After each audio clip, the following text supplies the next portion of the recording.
నేను అమెరికాలో చదివాను. 4 సంవత్సరాలు ఇక్కడ అండర్ గ్రాడ్ చేశాను. 2 సంవత్సరాలు ఇక్కడ వాషింగ్టన్ డీసీలో వరల్డ్ బ్యాంక్ లో పని చేశాను. మళ్ళీ 2 సంవత్సరాలు స్టాన్ఫర్డ్ లో ఎంబీఏ చేశాను. దానికోసం చప్పట్లు కొట్టడం చెప్పలా. కానీ ఈ రోజు అంటే ఈ దేశంలో సుమారుగా 9 సంవత్సరాలు నేనున్నా. కానీ ఎప్పుడు జరగని సంఘటన ఈ రోజు ఒకటి జరిగింది. అదేంటంటే నేను ఎయిర్పోర్ట్ లో ల్యాండ్ అయిన తర్వాత బయటకు వస్తున్నా. కరెక్ట్ గా 6 పోలీసులు వచ్చారు. నాకు డౌట్ వచ్చింది, నన్ను పట్టుకెళ్ళడానికి వచ్చారా, నన్ను బయటికి తీసుకెళ్ళడానికి వచ్చారని. వాళ్ళు మీరు ఇక్కడ ఆగండి అన్నారు.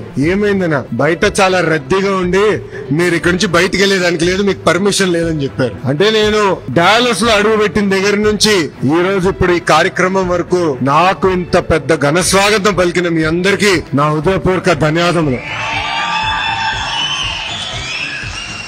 అమెరికాలో ఉన్నానా ఆంధ్రప్రదేశ్ లో ఉన్నానా నేను డౌట్ వచ్చింది నాకు ఈరోజు. మీ ఉత్సాహం, మీ జోష్, మీ కేకలు వింటుంటే తిరిగి మళ్ళీ నా పాదయాత్ర యువగలం రోజులు గుర్తొస్తున్నాయి. ఆనాటి పాలకులు అడుగడుగున నన్ను ఇబ్బంది పెట్టారు, నడవనీయలేదు, మైక్ లాక్కున్నారు, స్టూల్ లాక్కున్నారు. అయినా మనోళ్ళు తొడగొట్టి ముందైతున్నాడు, తగ్గేదే లేదని ఆనాడు ఎట్లయితే చెప్పారో అదే విధంగా ఈ రోజు కూడా నాకు మీరు అంత ఘన స్వాగతం పలికారు.